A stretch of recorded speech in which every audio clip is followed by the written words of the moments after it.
Thank you for having us. Yes, and thank you for inviting us to present. We really appreciate it. This is our first time presenting for TBLC, and we're excited to be here. Yes.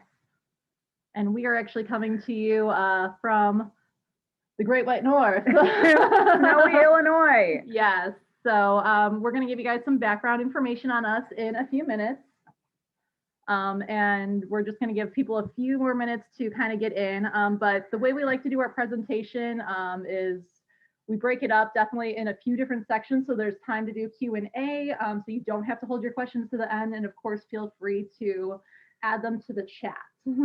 Yeah, the advantage of there being two presenters for this presentation is that one of us can keep our eyes on the chat while the other one is talking, and vice versa. So if there is an opportune moment for us to kind of pause and address a question, we will. If not, we will note them and get to them during our Q&A breaks. So we're going to keep kind of the chat up here if we could. Actually, you know what? I'm going to pause that because it seems like there's going to be a notification. That'll be easier so everyone can see the screen. All right, Vicki, are you ready for us to get started, or do you have housekeeping you need to do first? Everything is moving. We're recording. Okay, perfect. Great. So my name is Katie LaMantia. I am a collection development librarian at Baker & Taylor. But before that, I was a former teen librarian at the Schaumburg Township District Library, which is where I met Emily, for about 10 years. And before that, I was a teen library patron and teen advisory board member. So libraries are kind of encoded in my DNA and have continued to be a very important part of my life. But we're here to talk to you about programming aspect of it. Yes, and I am Emily Vinci. I have worked at the Schaumburg Township District Library for almost 9 years. I am currently the manager of the adult fiction department. So I do a lot of collection development, book discussions, those sorts of things. But I have an extensive history with programming, thanks to this lady next to my left. Because we have partnered together for lots of programs over our careers. And so that's what we're here to talk about, as Katie mentioned. So yeah, we are excited and thrilled to be here. So I guess let's get started. Yeah, so we like to have a lot of kind of interaction. So we don't want to be the only ones talking. If you guys don't mind, we're going to give you some quick background and we're going to ask kind of questions throughout the presentation. Please feel free to respond in the chat because we feel we learn a lot from you guys. You learn a lot from everyone else sharing. It's more of a collaborative process, we like to think it as, and we're the facilitators of knowledge. Exactly. I stole that from Emily. Yeah. I haven't copyrighted it, so it's okay. Perfect. There we go. So as Emily and I kind of both mentioned, we overlapped our time at the Schaumburg Township District Library, which is actually my home library. We are coming to you not far from Schaumburg, about 40 miles outside of the city of Chicago. So if you want to put like a little geographic location on there, that's where we are. It's very snowy and cold, but we're very jealous of you guys. But this is where we did a lot of our programs, pretty much every one that we're talking about. And Schaumburg is a district library, so we kind of encompass 6 different cities, territories, as well as a very large population, about over 130,000 people. From all different backgrounds. It's very family-centric, but we serve all populations as well. And the presentations that the programs that we're going to discuss to help avoid burnout really can be done at any level, regardless of the number of patrons that you have, rooms, budget, anything like that. We have suggestions and ideas that can be done for everyone. Okay, so as Katie mentioned a few minutes ago, we're going to ask you guys some questions. Please respond in the chat, but no pressure, of course. But if you would like to, we're just kind of curious, the no wrong answers, but what brought you to this webinar? Yeah, no wrong answers. Feel free to be as honest as you want to be. No one's keeping track, no one's keeping score, but it just helps us to kind of gauge, what you're looking to get out of this presentation, what you'd like to learn, and where you're coming from. We know the last few years have been particularly difficult in terms of programming burnout in general for librarians. And we hope that we can, kind of help everyone with that, realize we're all in this together. A lot of people, whether in public, academic, special libraries, it's been a rough few years. Yes, it has. And there are challenges that come with programming and working in libraries in general in the best of times, which I don't think we are currently in right now. I think we can all agree that this is probably it's not the worst of times, but it's definitely a challenging time. Yeah, the first time we brought this presentation to a few different libraries was, I think, like 2016, 2017. So definitely pre-pandemic. Oh, sure. And then we realized, we need to change this up when we started working on this for, in the age of COVID. Right. So that's a good opportunity to share that a lot of the programs that we're going to share with you, we have done in pre-COVID times. But make no mistake that we are not completely ignoring the pandemic or ignoring the, COVID considerations and things like that. These programs, like Katie had mentioned, can be done kind of at any level with any budget and for any sort of patron group.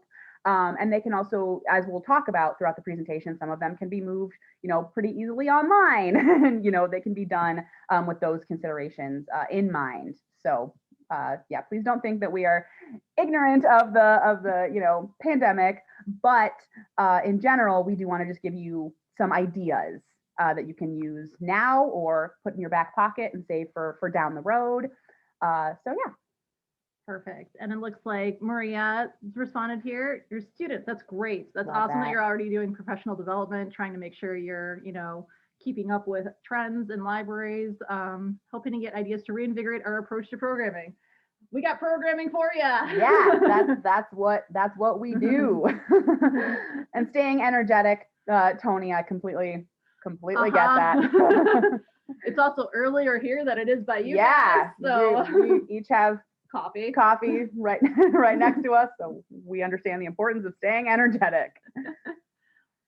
Being with like-minded colleagues, hope to see what support systems are available. That is huge. That mental health is a very hot topic now, should always be a hot topic. Yeah. And that's to the bigger point of helping facilitate conversations between you all. Maybe there will be some connections that can be made here, and you can continue conversations with each other. You are also welcome to continue conversations with us. Our contact information, our emails will be provided at the end of this presentation. We love getting questions from people if they want to follow up on a program we mentioned or an idea that we've mentioned, want some more information, or if you need to just reach out, and be like, hey, I'm struggling with this program or with that or with that. I am not a qualified therapist, and neither is Katie, but we are your colleagues. And so we are happy to be a support system for you, should that be necessary. All right. Well, everyone feel free to continue. You could always ask questions in the chat. If you're coming in a little bit later, respond in the chat. Feel free to just keep on talking. And I'm just going to close this for now, and we're going to move on to our next slide here, getting kind of to the meat and bones of our presentation. All right, so as I mentioned, there are lots of things going on, even in the best of times, that are competing with the time and energy that we have for programming. So we have desk shifts, we have committee assignments, we have community engagement at a larger level, school visits for some of us, depending on if we're programming for younger folks. We have summer reading, which is a big programming initiative, but also has a lot more components than just reading and just book discussions, and the aforementioned professional development. And one of my favorite things that has nothing to do with programming necessarily is collection development. But all of those things are competing for our time, are competing for our task lists and our prioritization. So there's a lot of things that we have going on at the same time. And programming is a big part of it, I think now more than ever, because we have been in such a position for the last couple of years to really need to connect with our communities, because of the restrictions that we're facing, because everybody's been stuck at home for so long. We still want to be engaging with our communities, and one of the greatest ways and most feasible ways to do that is through programming. But programming, I think we can all agree, takes a lot out of us. It takes a lot out of us physically. It takes a lot out of us mentally. It kind of can stretch our brains in terms of coming up with new ideas and exciting ideas, and keeping our community as invigorated as we are. But in order to do that, we have to be invigorated first, which can be a struggle. Struggle's real. Yeah. And guess what? Oh, right. Also, minor details, everyone. By the by. There's a little bit of a pandemic going on. We know not everyone has the same restrictions, comfort levels, whether it's patrons, library staff, library administrators, boards, public. We know everyone's kind of on their own different level, and we want to be respectful of that too throughout this. We are still going to mention COVID throughout this whole presentation, and talk about different ways that we can kind of modify our programs, and also, you know, the stress that COVID adds on top to already the whole long list that Emily just listed.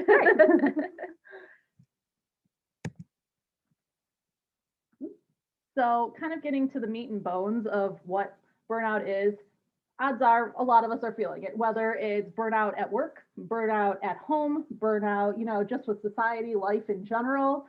Everyone's kind of stressed to the max. We all know this, whether you're, you know, a children's librarian, teen librarian, adult public service, outreach, everyone is being pushed constantly. But we kind of define burnout a little bit differently, or not differently, kind of more precisely, as a state of chronic stress. So like there's no let up, it seems. And I mean, there's different, you know, levels of this as well, but these are some different definitions of what burnout is and how you feel like you can categorize it. Physical and emotional exhaustion, cynicism and detachment, not really, you know, being as invested as maybe you once were in your job, not caring as much, I guess, and feeling of ineffectiveness of like, no matter what I do, it doesn't matter. So we want to help kind of with this. This is kind of the clinical APA medical definition of burnout, but obviously burnout can be however you feel you are. Right. And I feel like the last two, or the second, there's only 3 bullet points. So bullet points 2 and 3, I think from my perspective have been especially exacerbated by the pandemic. So cynicism and detachment is kind of part of our larger life culture right now.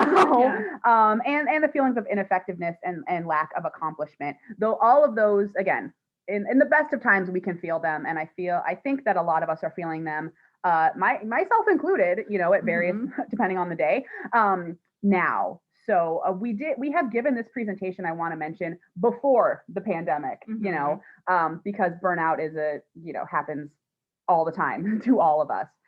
But I do feel like this is a particularly prescient topic to be talking about right now. And I also want to let everybody know that it's completely okay if you're feeling all of these things, because a lot of people are. Yes, and burnout, you will not always be burnt out. Right. It is, yes, a chronic state. Maybe you feel you've been in it for a while, but there are steps we can kind of take to kind of move us a little bit, not just a little bit further out of that territory to more of like, oh, I was burnt out, you know, for the past, you know, couple of weeks, but oh, I'm really excited by this idea. So we're hoping to kind of provide that with you. We don't want to be all doom and gloom because that's not what we're here for. Okay, so going along with that, there are some signs of burnout, or there are lots of signs of burnout, but these are some of them that we wanted to highlight here. And we kind of mentioned this on the previous slide, but chronic fatigue, the forgetfulness and impaired concentration and attention, anxiety, which, you know, again, going back to our current, the state of the pandemic, anxiety comes in lots of forms and from lots of places, external, you know, things that are happening in our larger world. That can cause anxiety for us on personal levels. It's causing anxiety for our patrons too, you know, and they're coming in with anxiety. They've got their anxiety, we've got our anxiety. So everybody is just bubbling with anxiety, it seems like. But that can also lead to, you know, more serious feelings of apathy and hopelessness. And then the thing that we hate to see, especially in staff who are dealing with patrons, is increased irritability. We've noticed it on our patrons when they come in, again, pre-pandemic as well as now. But I think everybody, that's a big generalization, but everybody I think right now is particularly sort of on edge. And again, we want to stress we are not mental health professionals here, but we feel that these are some signs of burnout that we feel we can kind of change and cope with. And if you feel like you're extremely overwhelmed, or you feel like you're in a place of a depression that you feel nothing will help, we advise you to seek, medical counsel. Yes, and reach out to if your library has an EAP program, things like that, to seek help from people who are qualified. A lot, if not all of our information comes from our experiences, so it's really just a matter of us kind of trying to pass along what has happened to us and what has worked for us. So.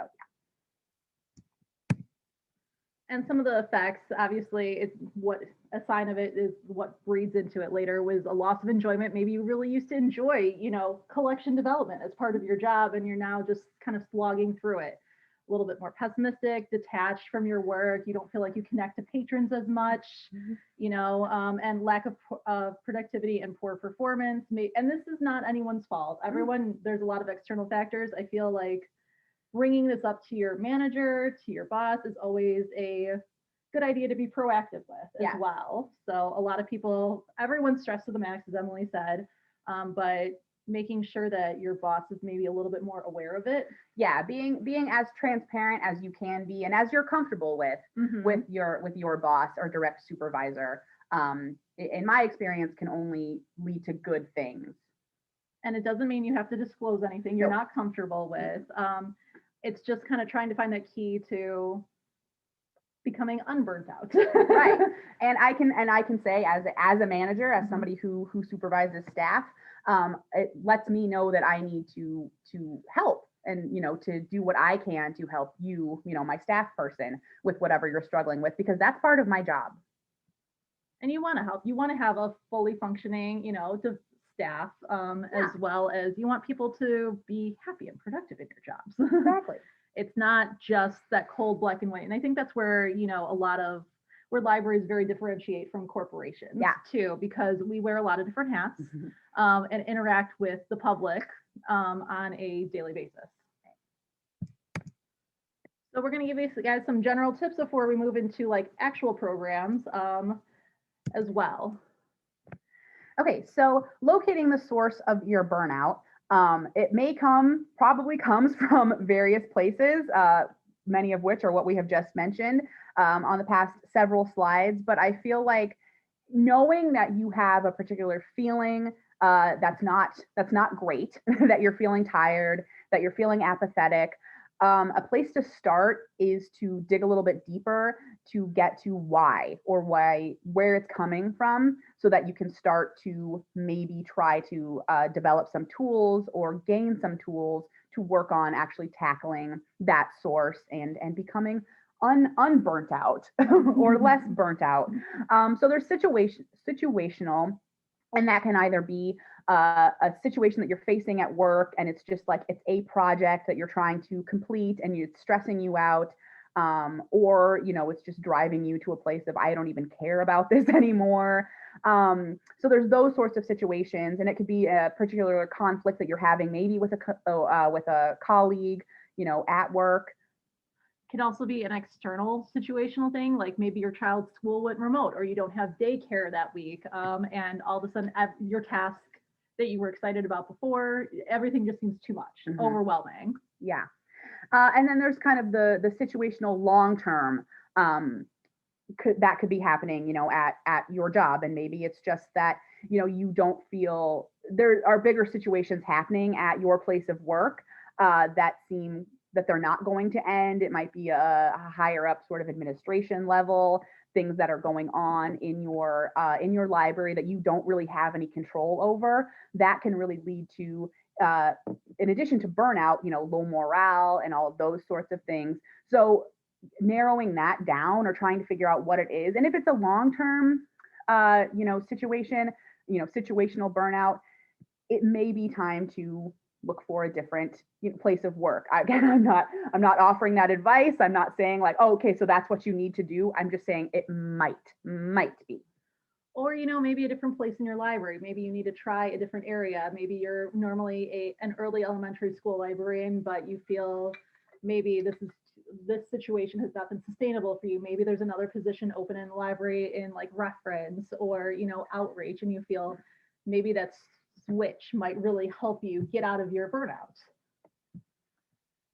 As well as, going through kind of this list of locating the source of your burnout, talking with coworkers, making sure, is it something, a personality conflict? Is it something you feel someone's not pulling their weight?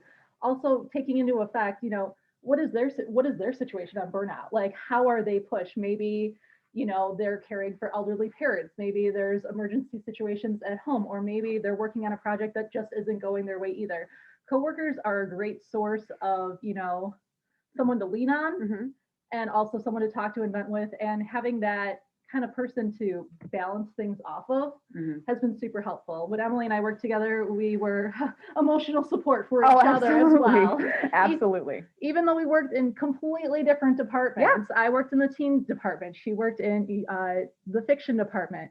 We were still able to bounce ideas off of each other, talk each other through things, vent, which really helped kind of talk us through our problems and maybe realize, oh, there's a solution for something, or like, maybe we could try it a different way.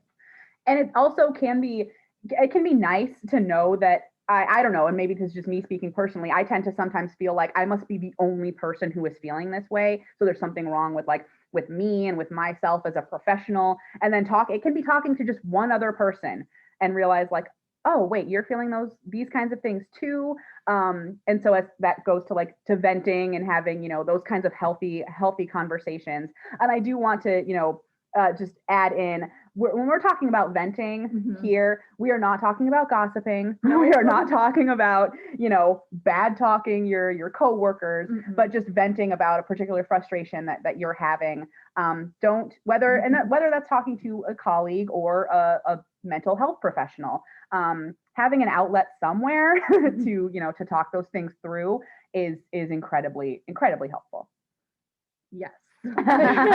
Thank you for clarifying the no back talking. So it's just not super helpful or productive. No, and that just adds to bad feelings. Yeah, it adds to also your burnout, I feel. Exactly. You're feeding the monster. Yeah. And also, as we talked about earlier, is it a bigger source, your library, your administration, the board? Is it something, things that you cannot you cannot control in general, but maybe you can work around. And is it something that's happening within your library, or is it something like outside forces? And also, maybe if it's something that's happening on a higher level, maybe it's not something that you need to worry about. Something, there's a difference between like being cognizant of things that are happening, changes that are happening, and directing your stress towards that. That can also be unhelpful. If it's not something you need to like technically worry about or, bog down yourself with. And that is one of my greatest, not accomplishments, the opposite of accomplishments. That is one of my challenges, my biggest challenges, because I love to fret. I love to fret. It's a great hobby of mine, but it is a terrible hobby of mine because you just feed the beast. But it's, again, as Emily said, things that you can be aware of, but you don't need to worry about maybe until it actually happens, or speculating is not helpful. Exactly. And being on that hamster wheel of speculation with maybe another like-minded coworker in a not great way. And then you're the beast. Yeah, you're feeding the beast. I wish you guys could see Emily's hands, because they are literally making monster hands trying to eat each other. The beasts they're trying to eat. So in short, it's just like do I need to worry about this or don't I? Yeah, and the same thing kind of goes, we're going to hit the last point, and I promise we're going to move on, is with programming.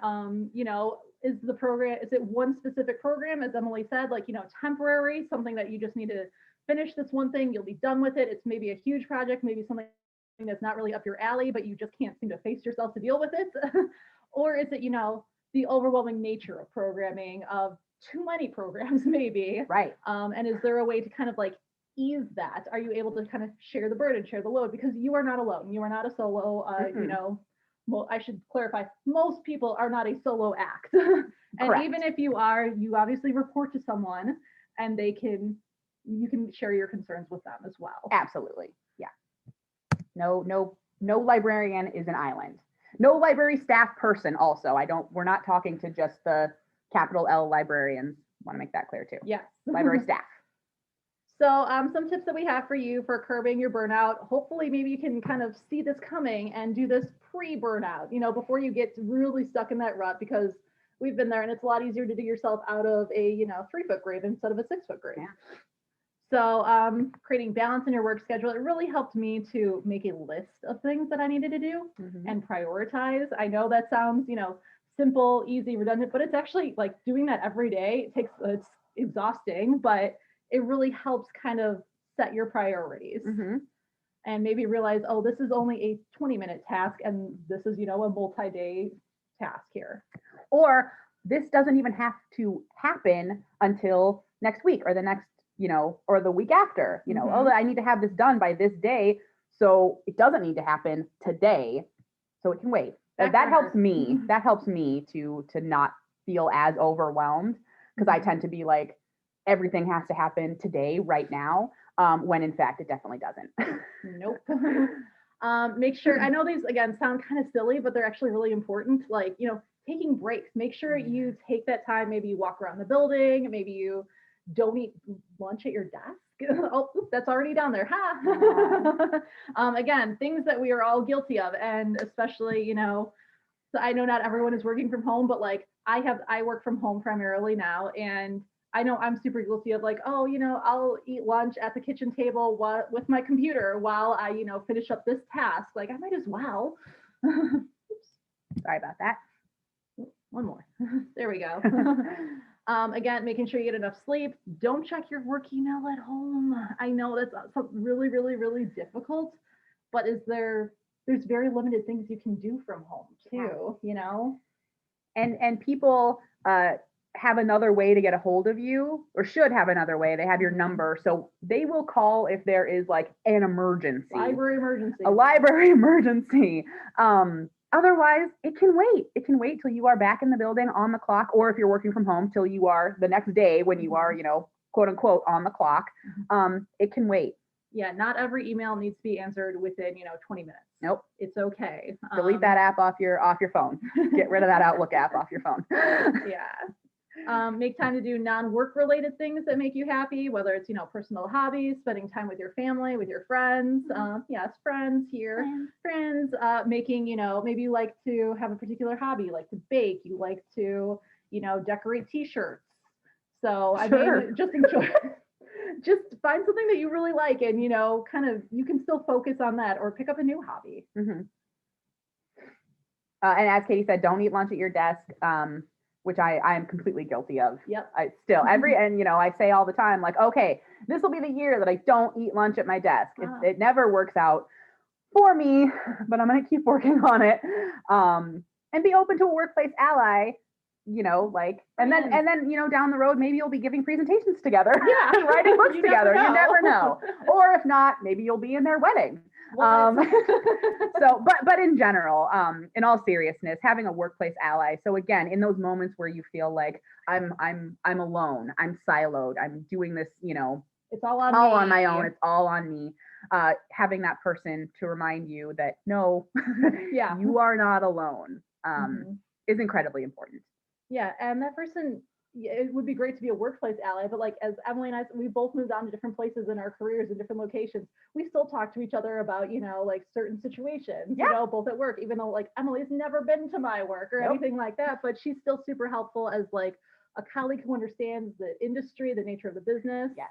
And someone who you can bounce ideas off of. Again, not smack talking, but someone who you can trust. Yes.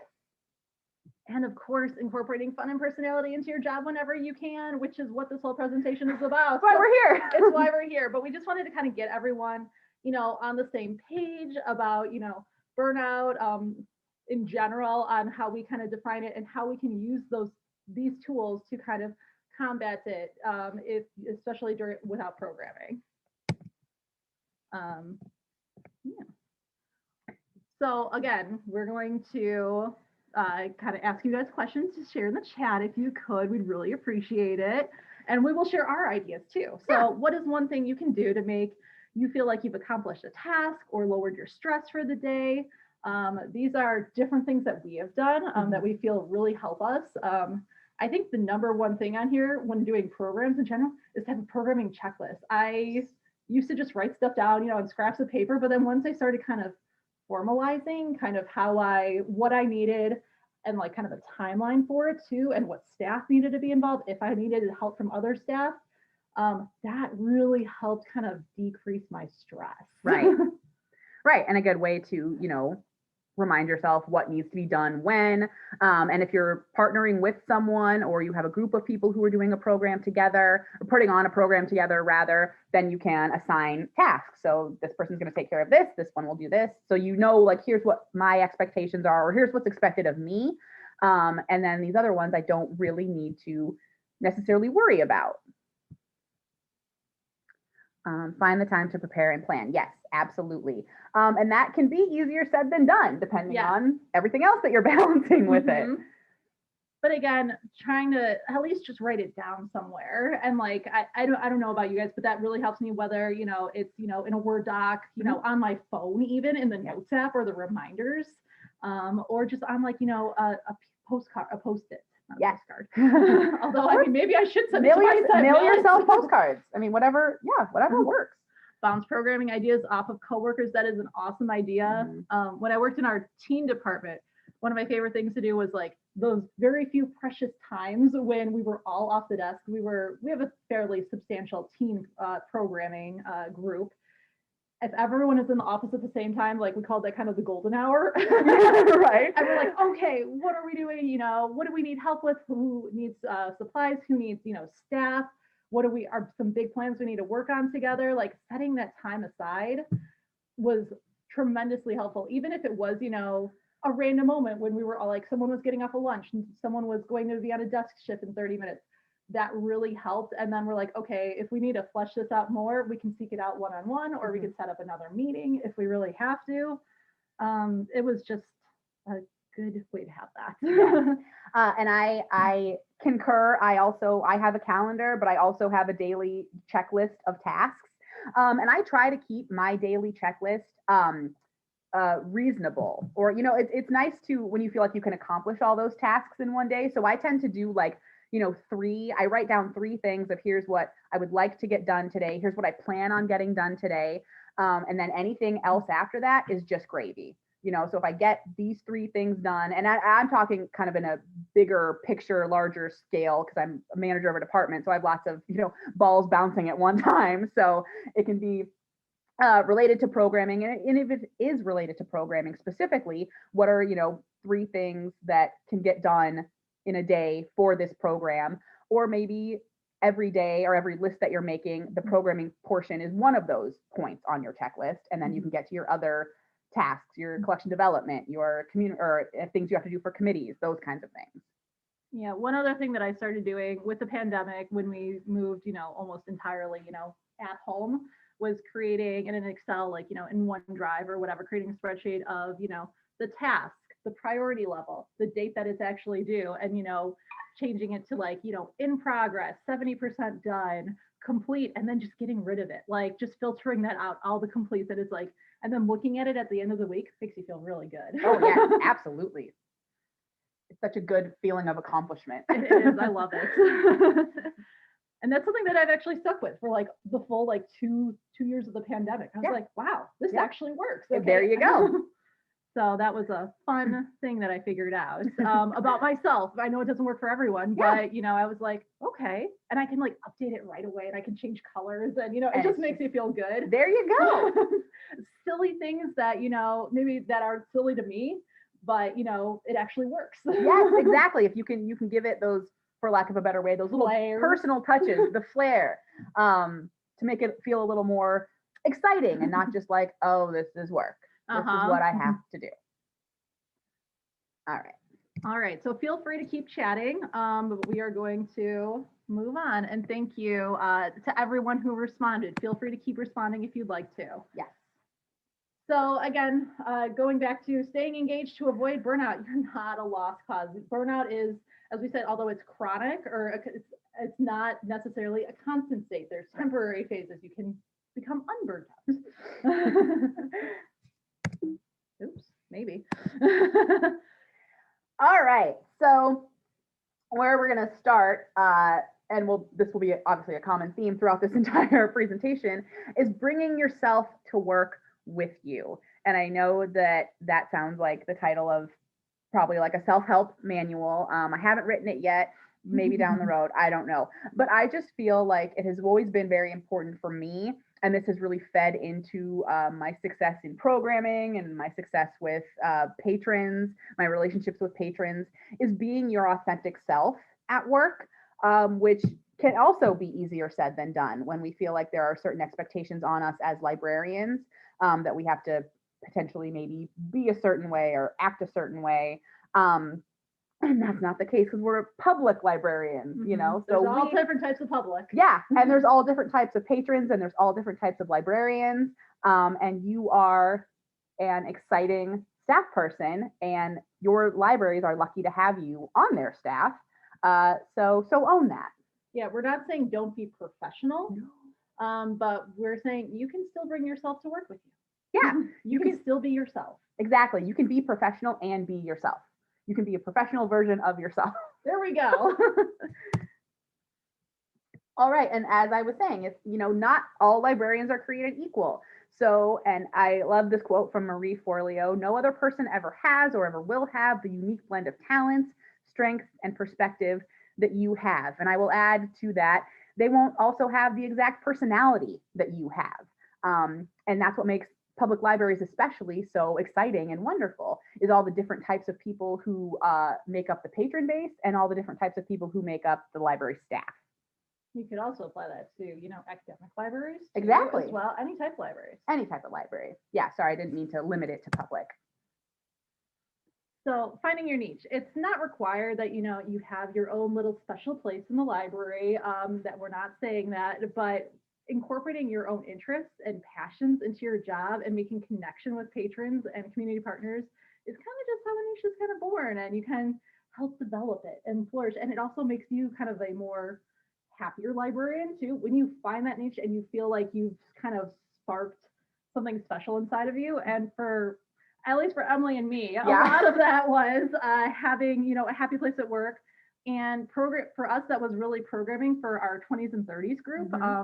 We started this several years ago. We realized this was something that the library wasn't really focused on at the time. This was back in, you know, 2013, 2014, maybe even 2012. No, 13. 13. And this was before where we had, like, you know, youth services, teen, adult. That was it. An adult encompassed kind of everyone from the age of 18 till the end. 118. 118, exactly. So realizing that we kind of had a voice and something to say, and we were passionate about it, really kept us engaged and inspired us. It was something that we could do outside of our traditional, you know, rules at the library, and kind of carve that out. And we're not saying you have to have a niche, but it really helped both of us, I would say.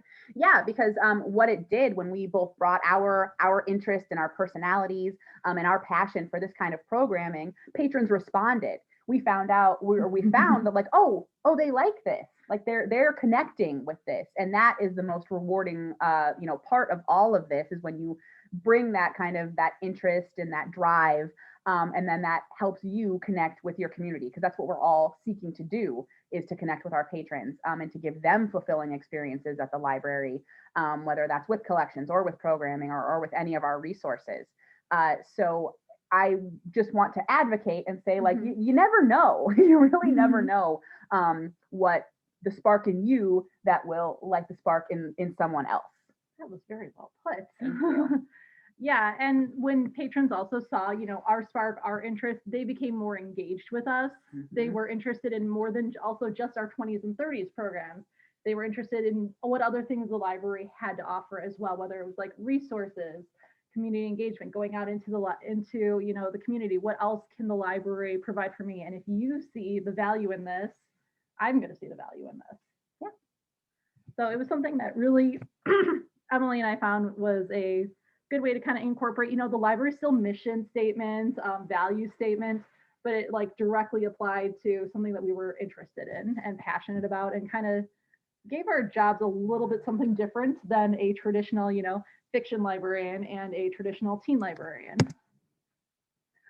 Okay, so an important part of this, in addition to the drive and to the passion and to your interests that are just kind of floating around in this idea bubble and all of that, is to putting it actually into practice, to realizing it, to watering the seed so it becomes a flower.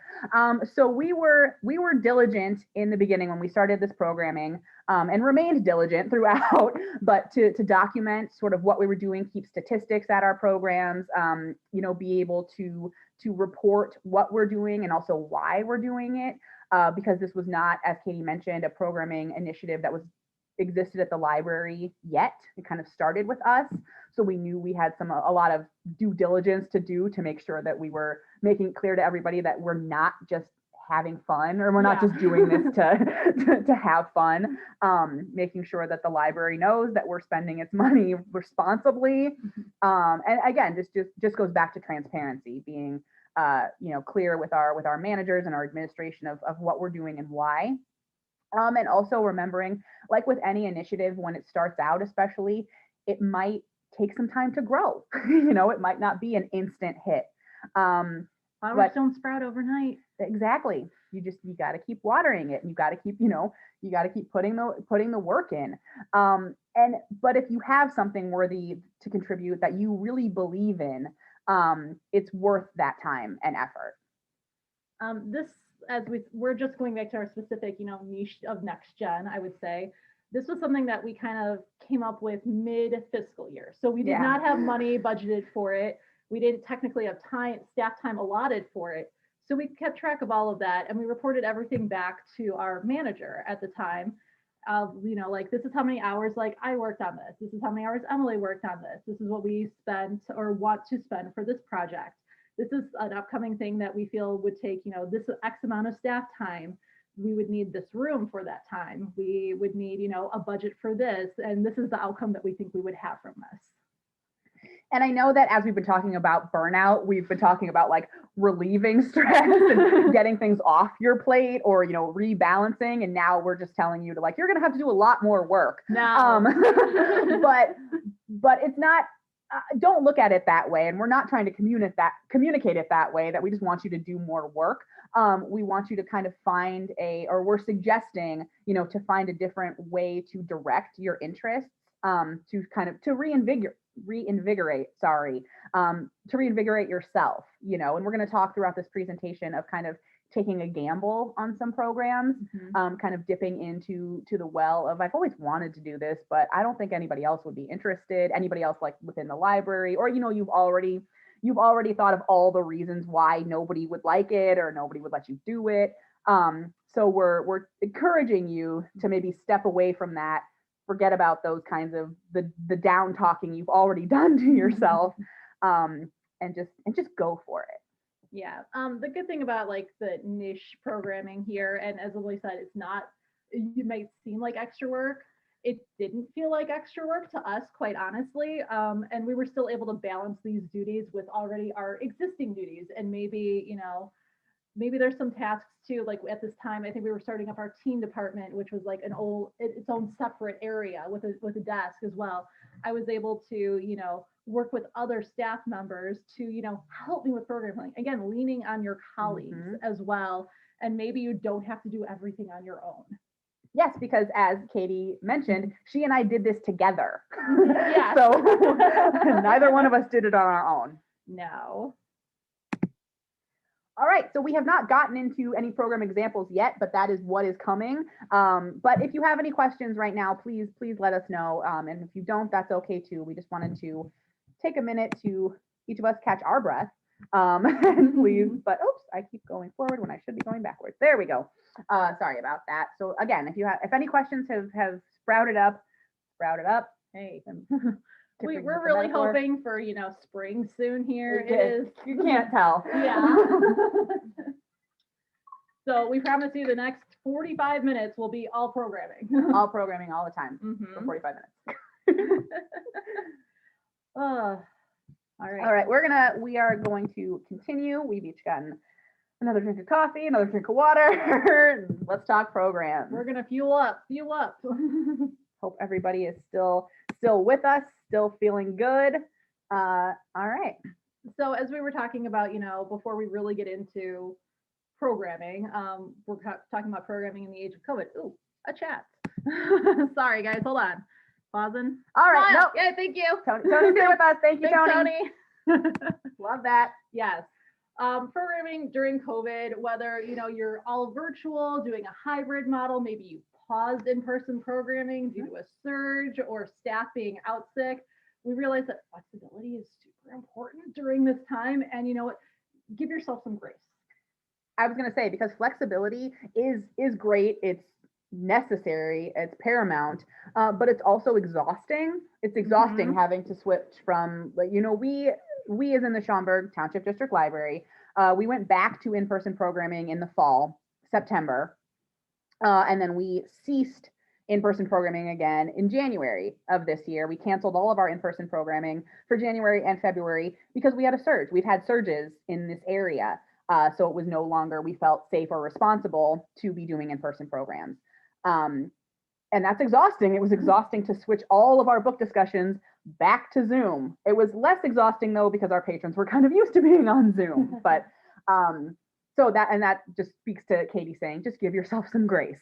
Be patient with yourself and with each other. So again, these are kind of the tenets that we feel are involved with programming and your priorities during the age of COVID. We feel there's obviously a few different levels of programming, and switching again between those levels is exhausting, as Emily said, especially when sometimes you have to switch on a dime. But think about this, March 2020, we didn't know what virtual programming really did not exist for many librarians. And look where we are now. Exactly. So be proud of that and of your accomplishments during that time. And again, give yourself some grace. We know it was a mad rush, and now trying to hone and perfect that while doing it on the fly, it takes a lot. It does. So give yourself some applause. Yeah. Come on.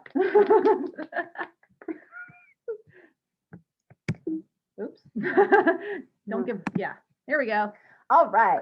So we also love to encourage libraries and library staff and programmers to switch it up, to rethink about how you're doing programming and what you can do with your programming, and what kinds of programming you can do. That's kind of been mine and Katie's sort of motto. We have have been really big fans of just let's just throw stuff at the wall and see what sticks. And we are lucky that we have been granted the flexibility from our administration to do that. We have earned their trust to be I guess I'm speaking in present tense, but Katie no longer works at the libraries, but so we had earned their trust, but I think if I came back, we'd still be fine. Absolutely. Absolutely.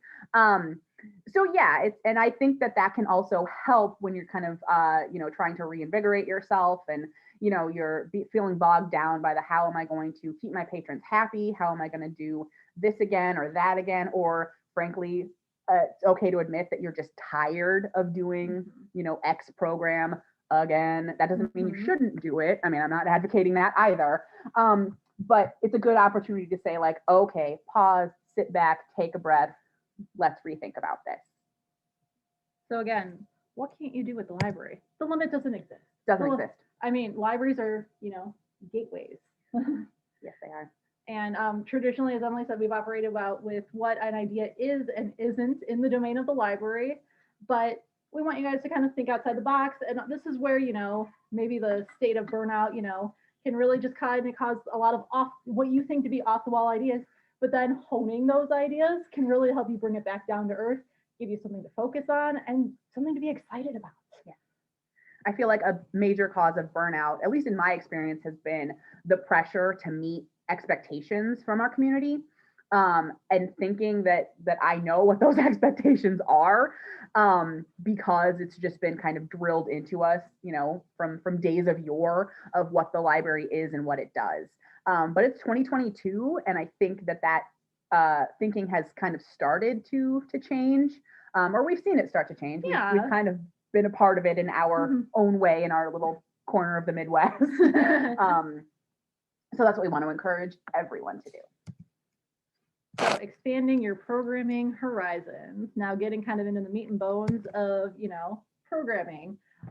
This was one of the first programs that, oh no, this is a year into our programming, our 20s and 30s programming. Sorry, sometimes it all blurs together. It all blurs together.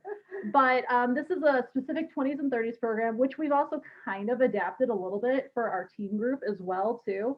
But this was something that was done at our nature center, which is only 1.5 miles from the library, that everyone forgot existed or didn't know existed. Emily had been working at the library for several years. I kind of forgot that it existed too, but it's a beautiful, kind of hidden landscape in our community, which is a sanctuary, a nature center, a wildlife preserve, essentially, that is available with like walking trails to the public. It has snowshoeing, has like a little log cabin. It's just a kind of nice, serene place to be.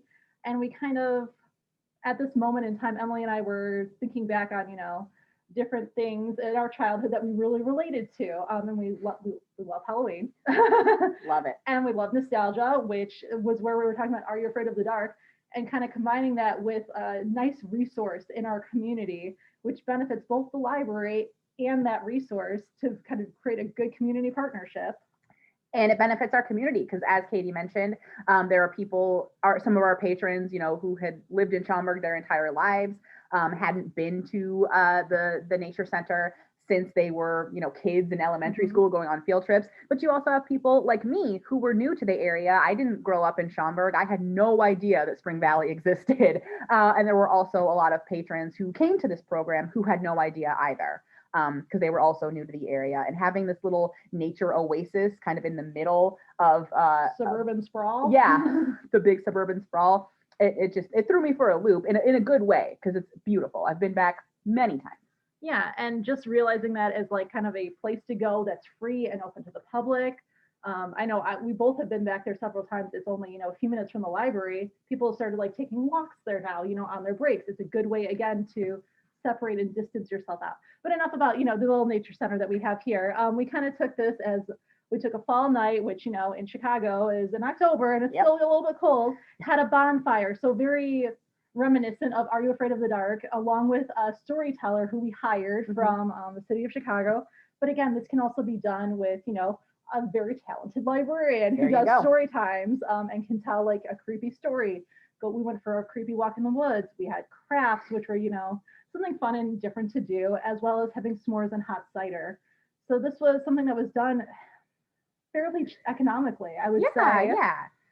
We rented out the place because we rented out a cabin just in case it rained, and had, that's where we had, bathroom access. Oh, it's important. As well as, we were able to have hot cider. Exactly. And that's where we also had, a fire, as well as, and I think this was, maybe $60. I think so. It was very cheap because we were also community partners. We were part of the municipality. And then we hired a storyteller. But again, this could be done under $100. Yeah, absolutely. You can take any of the elements that we've listed and tweak them to whatever fits your community, your library budget, and your space, considerations. But we did this on a Saturday night, which also helped our patrons, as like, this was a thing for them to do. It was in partnership. It was obviously a library sponsored program, but it was not in the library. We didn't have to open the library to do this. As well as like, it became kind of a very cultural thing with our 20s and 30s groups who grew up with Are You Afraid of the Dark? They saw that iconic imagery on our poster and they're like, that's cool. Well, and they saw the title of the program and they were like, I know exactly what that is.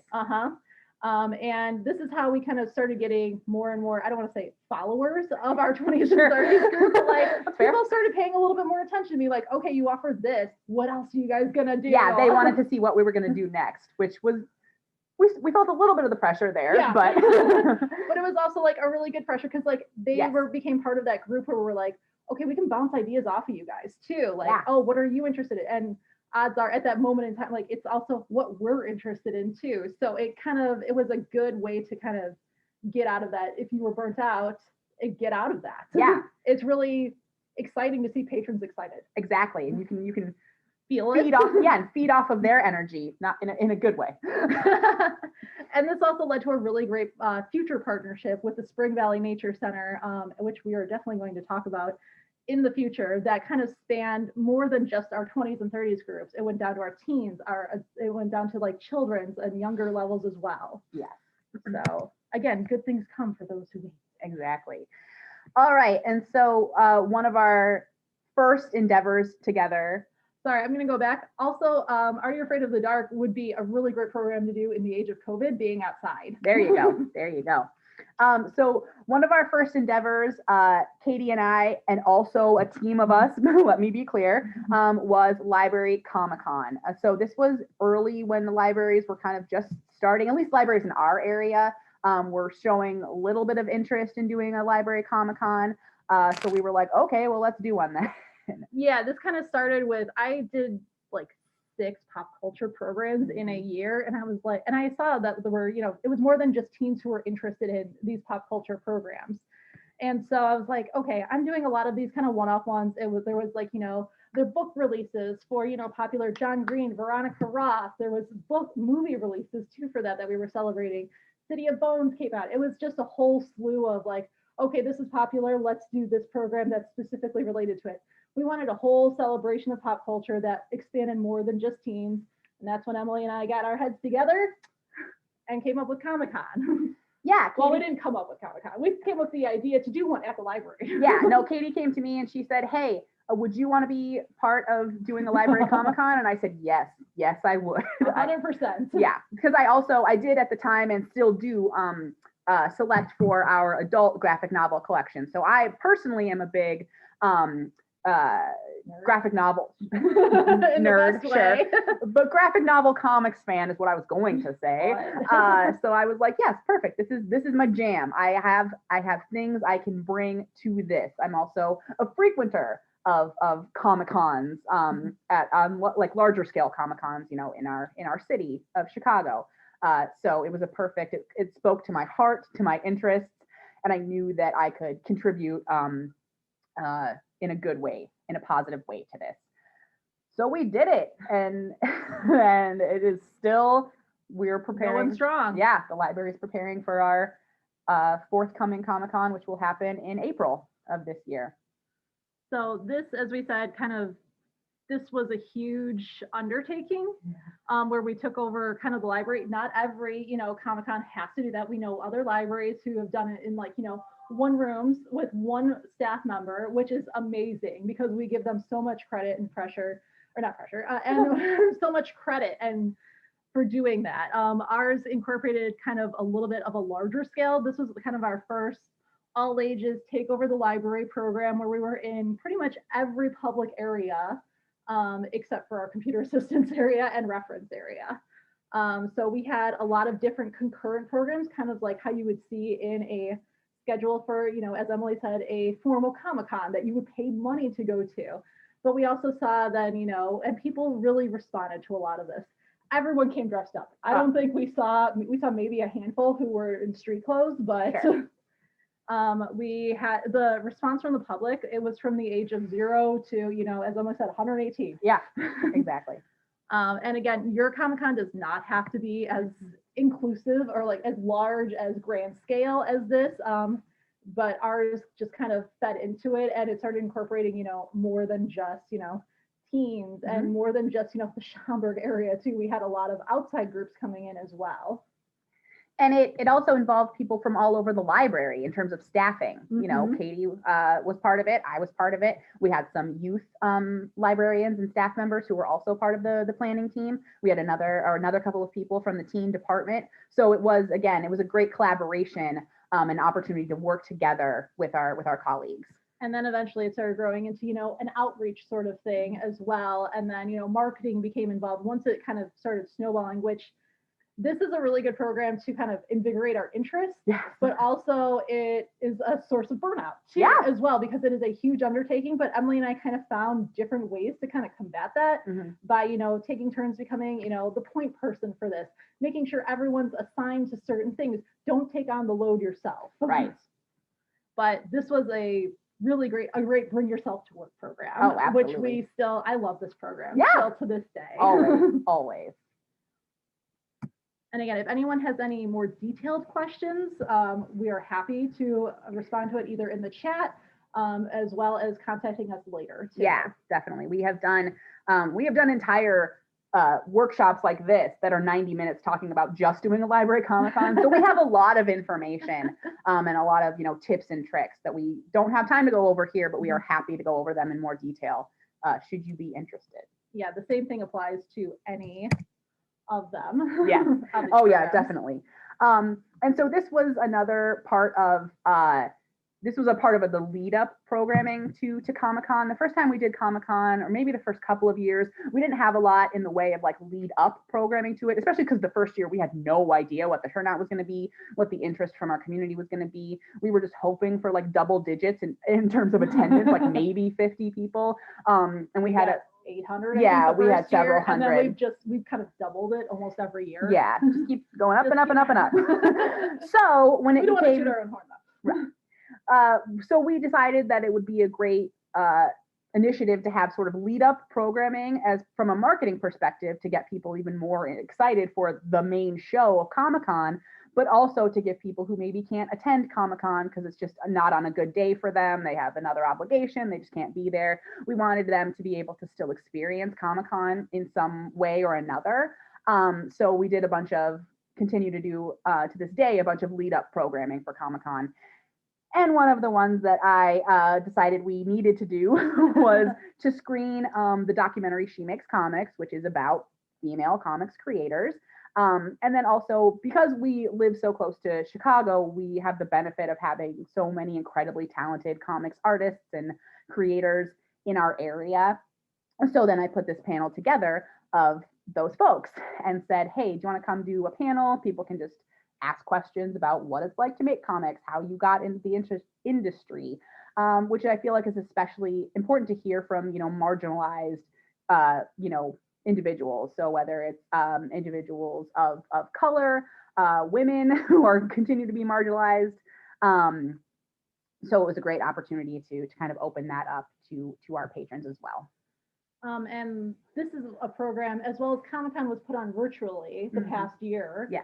And She Makes Comics, this would be a perfect, virtual program that we could do as well. You don't have to bring artists in. Nope. You can maybe do a contract with them for Zoom for an hour. We were lucky enough to be partnered with with our Sister Cities Commission, where they were amazing and helped us time out their visit to Schaumburg. They're from Angoulême, France, I believe. Yeah. And they timed out their visit so that they could present at our Comic-Con and lead a program, She Makes Comics. Yeah, that was major. I was floored. I think I was floating on cloud 9 that entire week and that entire evening. But Katie makes a great point. And with now that we're all Zooming so much, that has also opened a lot of doors. You don't have to, as she said, you don't have to have people in person. So they don't even have to live in your area. You can do a Zoom, panel of folks. And again, it doesn't have to be comics related. It could be anything that you're passionate about. Ours just happens to be, comics. Right. Another fun thing, we've gone over it, we have a little bit of a soft spot in our heart for nostalgia, and Stranger Things is nostalgia kind of personified, especially the first, year or two of it, and living in that, being part of that time frame. Yeah. So meta nostalgia, exactly. So we decided to kind of celebrate, I think it was the second season opener for Stranger Things, back when they actually told us when things were coming. Still waiting for season 4, but whatever, But this is something that we opened to teens and adults. We were able to screen the first episode of it. We got Netflix permission. And we had an Eggo waffle bar. We also incorporated a lot of gaming into this. I like to play D&D. So we also borrowed this, big nerd. Yep, I know. It's okay. I identify. All right. We brought out, some different little models of, D&D, characters as well too, and kind of went over kind of the basic tenets of D&D. This was something that was done kind of across ages, and something that we just really enjoyed. It was a very kind of lower key program too, but again, nostalgia personified. It was something that got us excited about doing it. Yeah. And how often do you do a library program where you get to have an Eggo waffle bar? Yeah. I mean, that was the first time for me, at least. And I love waffles, so it was great. Yes. And also, fun fact, we made, the alphabet wall for that using kind of Christmas lights, and that is old library wallpaper. So talk about repurposing, things in your library. That was original. Gotta be resourceful. Oh yeah. So zines are something that I have a big passion for. I love to read them and collect them. I love to go to like conventions where you can just look at zines from all over, from everywhere.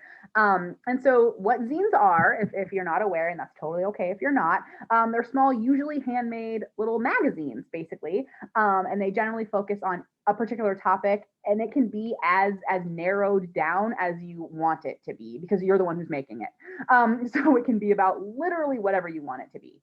It could be about like buttons or candy, different kinds of turtles, really anything. And that's what I love about them so much.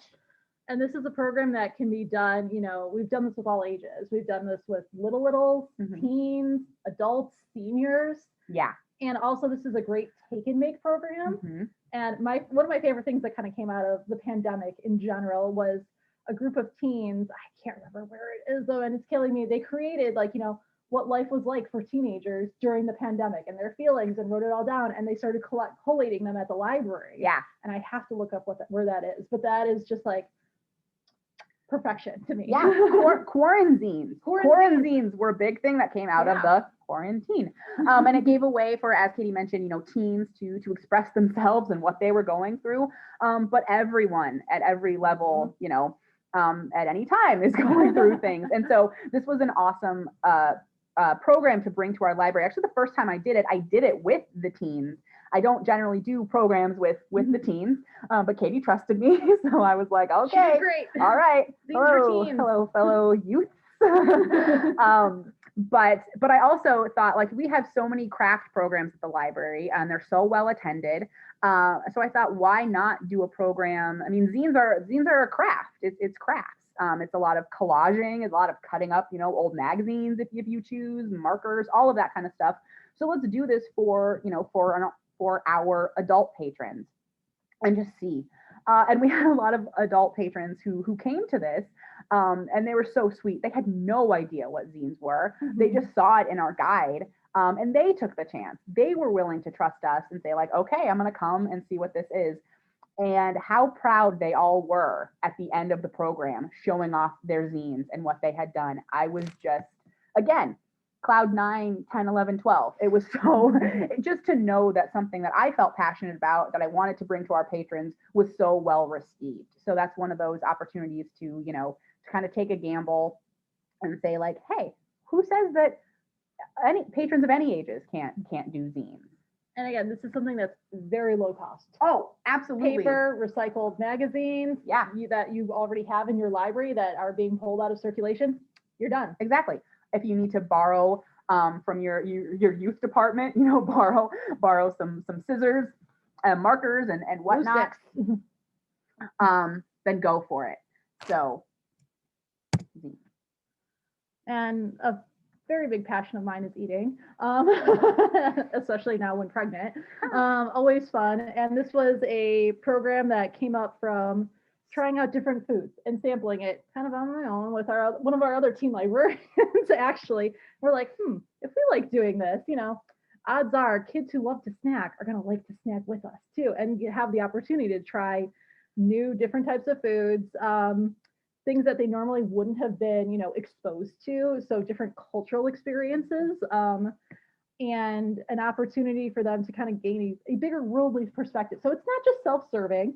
Don't worry. And this is something that we've done. We chose it to be a monthly session, and we did it by theme. So we've done, Southeast Asian foods, fruits, breads, all different sorts of things. This could also be a take and make if you wanted it to be, especially in the age of COVID and having people, vote online, respond to a survey. So something fun like that. This, it's a really good idea for foodies. And we're going to keep going because we still have a lot to cover, guys. Yeah. And this, one of my favorites here, talk about bringing your authentic self to work with you. I always wanted to have a dunk tank, but I could never find a reason why. And there was no reason why.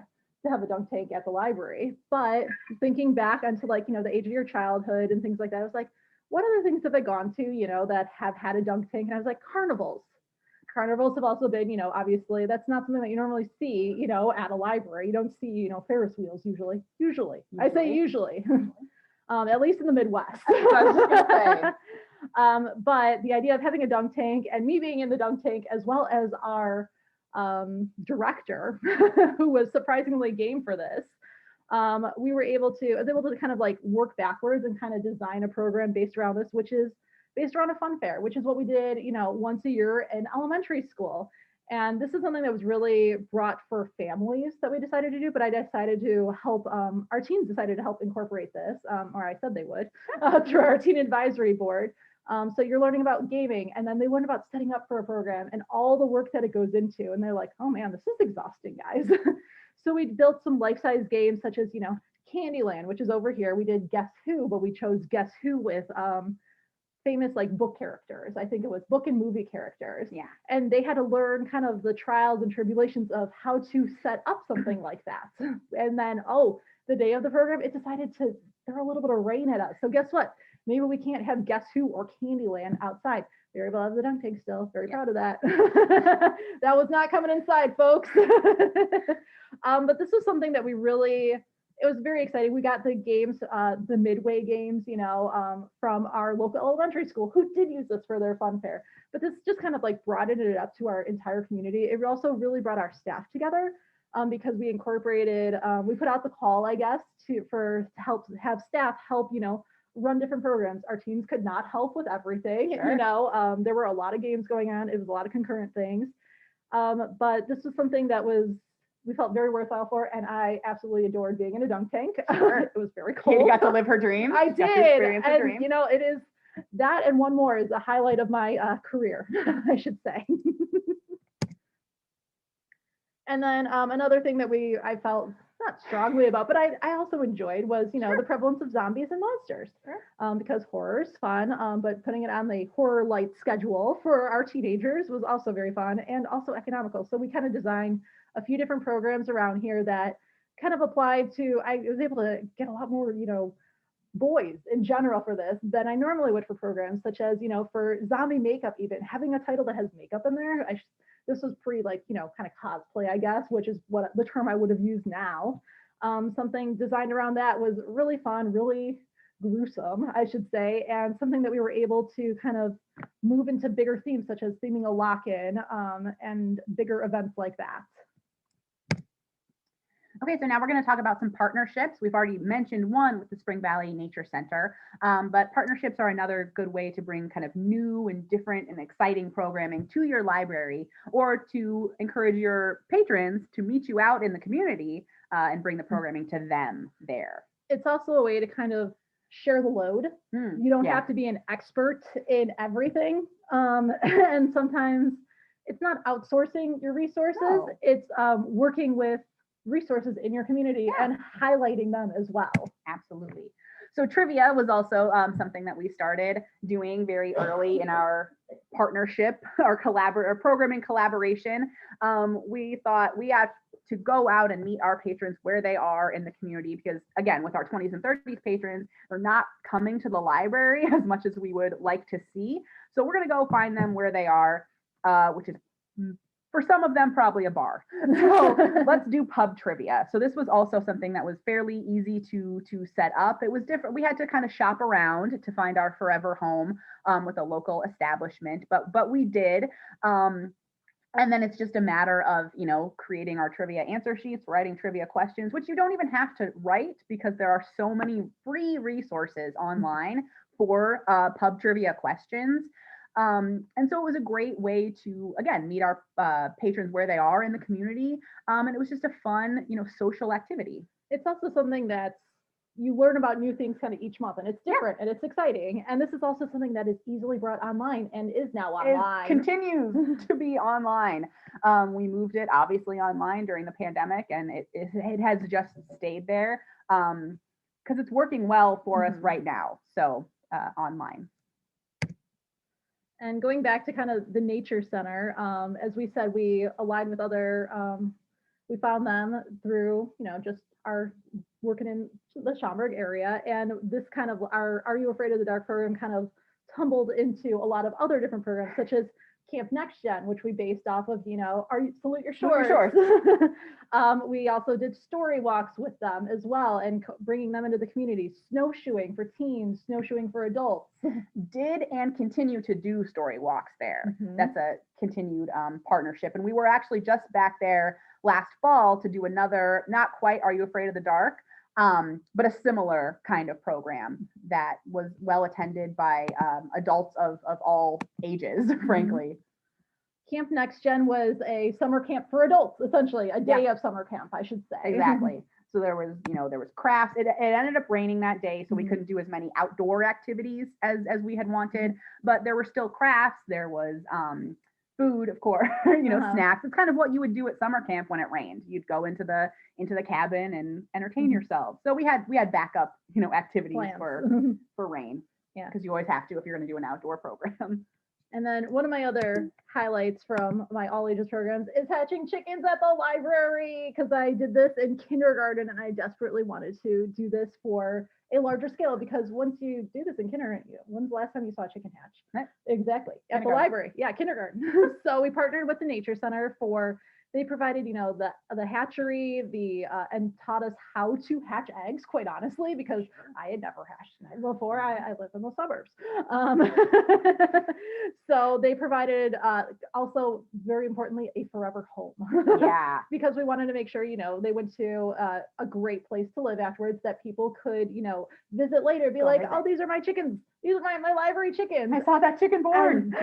We were able to track the life cycle. I learned a lot from this program too, as did our patrons as well. And then we had a lot. This was brought staff involved on a level we have never really seen. Never seen again. Because it's a life. You're invested, and you want to make sure you have the best experience, that patrons also see chickens hatching as well too, and watching them hatch and grow for they hatched. It took I don't remember 14 days, I think, from the time that we got them, as well, all the way up to when they were in their run and hatchery, that patrons got to see, visit, tangible. As you can see here from the picture, I think this was a day or a few days after. There's just people of all ages and who are like, my chickens.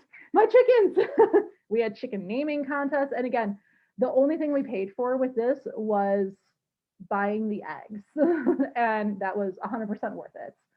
There was a school that took a field trip to see this too, which was really cool.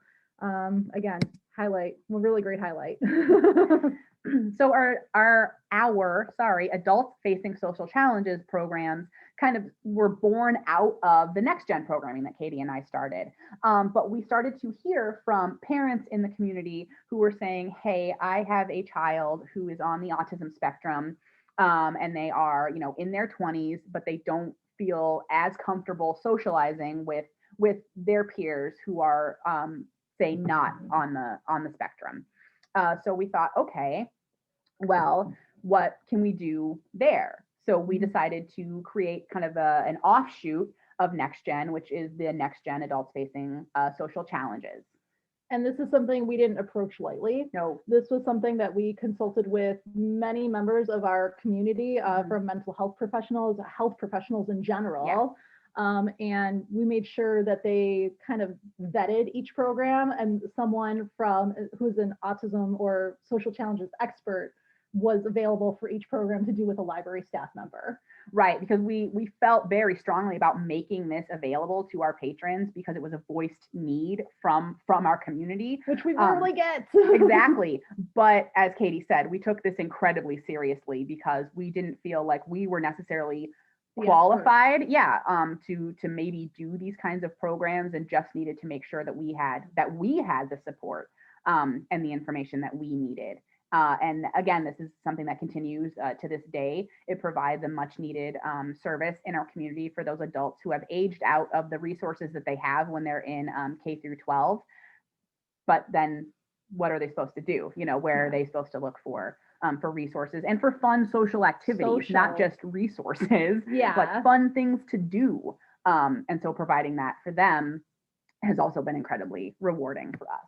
So this came up as something that we weren't expecting. Yeah. That we didn't feel like strongly about, that we didn't come about, but it became into a huge passion of ours too, as well. So this was a good way to kind of not get out of burnout, but this was a good way to kind of like, okay, we're going to plan for this. This is something different. This is exciting. This is interesting. Like, we want to help these people in our community. It really kind of invigorated that passion again in us. Absolutely. It's a great example of something that, was initiated with the help of our own interests, which was next gen, but then born this, that spawned this valuable and much needed resource for the community. Okay, so we would love for you to think about and to put in the chat, if you would like to, some ways that you can incorporate your own unique interests into library programming. We're going to keep going because we have a few more slides to finish up before we hit our time, but please put them into the chat.